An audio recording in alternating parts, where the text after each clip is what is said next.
একের পর এক নজিরবিহীন নির্দেশ দিয়েই চলেছেন সুপ্রিম কোর্টের প্রধান বিচারপতি সঞ্জীব খান্না। গতকাল ইভিএম নিয়ে নির্দেশের পর আজকে বিধায়ক সাংসদদের নিয়ে বড় নির্দেশ প্রধান বিচারপতির।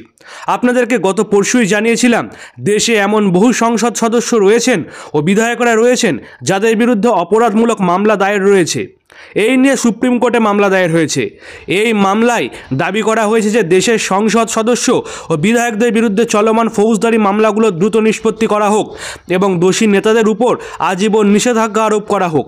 কিন্তু আজকের শুনানির শুরুতেই একটা বড় টুইস্ট। সুপ্রিম কোর্ট বলেছিল, যেহেতু 3 বিচারপতির একটি পূর্ণাঙ্গ বেঞ্চ সাংসদদের বিরুদ্ধে চলমান অপরাধমূলক মামলাগুলো দ্রুত নিষ্পত্তি নিয়ে রায় দিয়েছিল, তাই 2 বিচারপতির বেঞ্চের পক্ষে সেই মামলাটি পুনরায় খোলা উচিত নয়। সুপ্রিম কোর্ট এই বিষয়টি বৃহত্তর বেঞ্চের পর্যালোচনার জন্য প্রধান বিচারপতি সঞ্জীব খান্নার কাছে পাঠানোর নির্দেশ দিয়েছিল। আর তারপরেই নিজে থেকে এই মামলায় যুক্ত হয়েছেন প্রধান বিচারপতি সঞ্জীব খান্না। প্রধান বিচারপতি এই বিষয়টি নিয়ে ভারতের অ্যাটর্নি জেনারেলের সহায়তা চেয়েছে। একই সঙ্গে কেন্দ্র সরকার ও ভারতের নির্বাচন কমিশনকে 3 সপ্তাহের মধ্যে তাদের জবাব জমা দিতে বলা হয়েছে। প্রধান বিচারপতি আরও বলেছেন, একবার কেউ দোষী সাব্যস্ত হলে এবং সেই দোষসিদ্ধি বহাল থাকলে কিভাবে তারা সাংসদ ও বিধানসভায় ফিরে আসতে পারে, তাদের অবশ্যই এর উত্তর দিতে হবে। এতে স্বার্থের সংঘাতও স্পষ্ট। আমরা এই আইনগুলোর পর্যালোচনা করব। বেঞ্চ আরও বলেছে যে সুপ্রিম কোর্ট এই আইনের পুনর্মূল্যায়ন করবে।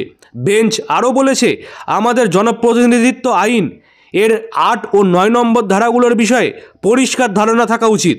যদি কোনো সরকারি কর্মচারী দুর্নীতি বা রাষ্ট্রের প্রতি অসততা প্রদর্শনের কারণে দোষী সাব্যস্ত হয়, তাহলে তাকে আর সরকারি চাকরির জন্য যোগ্য মনে করা হয় না, কিন্তু সে মন্ত্রী হতে পারে। একটি রিপোর্ট অনুযায়ী 543 জন লোকসভার সাংসদের মধ্যে 251 জনের বিরুদ্ধে অপরাধমূলক মামলা বিচারাধীন রয়েছে। তাদের মধ্যে 170 জনের বিরুদ্ধে এমন অভিযোগ রয়েছে যেখানে 5 বছর বা তার বেশি কারাদণ্ডের সাজা হতে পারে। এছাড়াও দেশের অনেক বিধায়ক রয়েছেন যারা মামলার পরও এমএলএ হিসেবে দায়িত্ব পালন করেছেন।